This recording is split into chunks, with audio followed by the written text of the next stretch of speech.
Hello दोस्तों, आज हम लोग इस वीडियो में बात करेंगे एसएससी प्रीवियस ईयर के क्वेश्चन पेपर को डिस्कस करेंगे। जितने भी समान ज्ञान के अभी तक प्रश्न पूछे जा चुके हैं उन सभी प्रश्नों को हम लोग डिस्कस करें वन बाई वन के। सेट नंबर 50 है, प्रत्येक सेट में हम लोग 10 प्रश्न को डिस्कस करें व्याख्या के साथ में, ताकि आने वाले एग्जाम में आपकी सहायता हो सके। प्रश्न संख्या 1 दिया गया है, भारत में सिविल सर्विस का सूत्रपात किसने किया था? ये प्रश्न 2017 में पूछा गया है। Warren Hastings, Lord Cornwallis, Lord William Bentinck या इनमें से कोई नहीं। तो इसका राइट आंसर होगा ऑप्शन नंबर बी। देखिए, भारत में सिविल यानी सिविल सेवा या सिविल लोक सेवा आयोग की सृजन कॉर्नवालिस द्वारा किया गया था, और बंगाल का जनरल गवर्नर बनने के बाद। प्रश्न संख्या 2 दिया गया कि ब्रिटिश क्राउन ने ईस्ट इंडिया कंपनी से भारत का प्रभुसत्ता किस वर्ष प्राप्त की? ये प्रश्न 2014 में पूछा गया है। 1857, 1858 या 59 या 60 में। तो इसका राइट आंसर होगा ऑप्शन नंबर बी यानी 1858 ईस्वी में। देखिए, 1 नवंबर 1858 में को यानी रानी की उद्घोषणा जारी करने के लिए शाही दरबार इलाहाबाद में देखिए लॉर्ड कैनिंग द्वारा आयोजित किया गया था, और इस उद्घोषणा के बाद यानी भारत का जो भी शासन प्रणाली था सीधे ब्रिटिश ताज के अंतर्गत आ जाता था। प्रश्न संख्या 3 दिया गया है कि सरकार का कंपनी से यानी सम्राट को अंतरण लॉर्ड कैनिंग द्वारा 1 नवंबर 1858 को घोषित किया गया था। ये प्रश्न 2007 में पूछा गया, यानी कहाँ पे? कोलकाता में, दिल्ली में, पटना में या इलाहाबाद में? तो इसका right answer option number D यानी इलाहाबाद में किया गया था। प्रश्न संख्या 4 दिया कि निम्न में से किसने अंग्रेज के विरोध 1857 के संघर्ष में भाग नहीं लिया था? ये प्रश्न 2013 में पूछा गया है।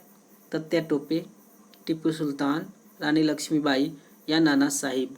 तो इसका right answer option number B यानी टीपू सुल्तान ने भाग नहीं लिया था, क्योंकि अंग्रेजों के विरुद्ध यानी 1857 के संघर्ष जो हुआ था यानी विद्रोह जो हुआ था वो उसमें टीपू सुल्तान भाग नहीं लिया था, क्योंकि वह मैसूर का शासक था और चतुर्थ अंगल यानी मैसूर युद्ध में यानी 1799 में अंग्रेजों के विरुद्ध लड़ते हुए वो मारा गया था। प्रश्न संख्या 5 दिया गया है कि निम्नलिखित में से कौन 1857 के गदर से संबंधित नहीं है? ये प्रश्न 2014 में पूछा गया है। नाना साहिब, मंगल पांडे, चंद्रशेखर आजाद या रानी लक्ष्मीबाई? तो इसका राइट आंसर होगा ऑप्शन नंबर सी यानी चंद्रशेखर आजाद। देखिए, चंद्रशेखर आजाद 1857 के विद्रोह से संबंधित नहीं थे, जबकि नाना साहिब ने बिठूर क्षेत्र में तथा रानी लक्ष्मीबाई झांसी के क्षेत्र में विद्रोह किया था 1857 में। प्रश्न संख्या 6 दिया गया है कि निम्न में से किस घटना ने इंग्लैंड के सम्राट को भारतीय प्रशासन को अपने अधीन कर लेने के लिए प्रेरित किया था? ये प्रश्न 2012 में पूछा गया है। प्लासी का युद्ध, बक्सर का युद्ध, हिंसक युद्ध या सिपाहियों का विद्रोह? तो इसका राइट आंसर है ऑप्शन नंबर डी यानी सिपाहियों के विद्रोह होने के बाद। देखिए, 1857 में हुए सैनिक विद्रोह के उपरांत इंग्लैंड के सम्राट ने भारतीय प्रशासन को अपने आप यानी अधीन कर लिया था। प्रश्न संख्या 7 दिया गया है कि 1877 में इंपेरियल दरबार में यानी हाथ से काटी हुई खादी कपड़े पहनकर कौन गया था? महात्मा गांधी, बाल गंगाधर तिलक, बिपिन चंद्र पाल और गणेश वासुदेवन जोशी? तो इसका राइट आंसर होगा ऑप्शन नंबर डी यानी गणेश वासुदेवन जोशी ने पहनकर गया था। देखिए, पूर्णा यानी सार्वजनिक सभा के यानी गणेश वासुदेवन जोशी ने विक्टोरियल हॉल कोलकाता में संपन्न हुए 1857 ईस्वी में इंपेरियल दरबार में यानी हाथ से काती हुई यानी खादी के कपड़े पहनकर गए थे। प्रश्न संख्या 8 दिया गया है कि भारत में राजस्व एकत्र करने के अस्थायी बंदोबस्त प्रणाली शुरू की गई थी। ये प्रश्न 2006 में पूछा गया है। लॉर्ड कर्जन द्वारा, लॉर्ड डलहौजी द्वारा या लॉर्ड हेस्टिंग्स द्वारा या लॉर्ड कॉर्नवालिस द्वारा? तो 8 का राइट आंसर होगा ऑप्शन नंबर डी इसका राइट आंसर हो जाएगा।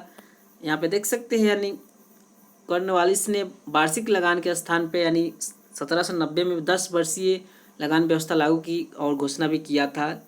कोर्ट ऑफ डायरेक्टर से स्वीकृत होने के बाद इस व्यवस्था को यानी अस्थायी रूप से प्रदान किया गया और 1793 में स्वीकृत हुआ और यह अस्थायी रूप से लागू हो गया, और यह व्यवस्था 10 वर्षों तक चली, और इस व्यवस्था को यानी यहाँ पे देख सकते हैं स्थायी बंदोबस्त के नाम से भी जाना जाता है। प्रश्न संख्या 9 दिया गया कि ब्रिटिश शासन के दौरान तत्कालीन मद्रास प्रेसिडेंसी में रैयतवाड़ी प्रणाली की शुरुआत करने वाला कौन था? यह प्रश्न 2013 में पूछा गया है।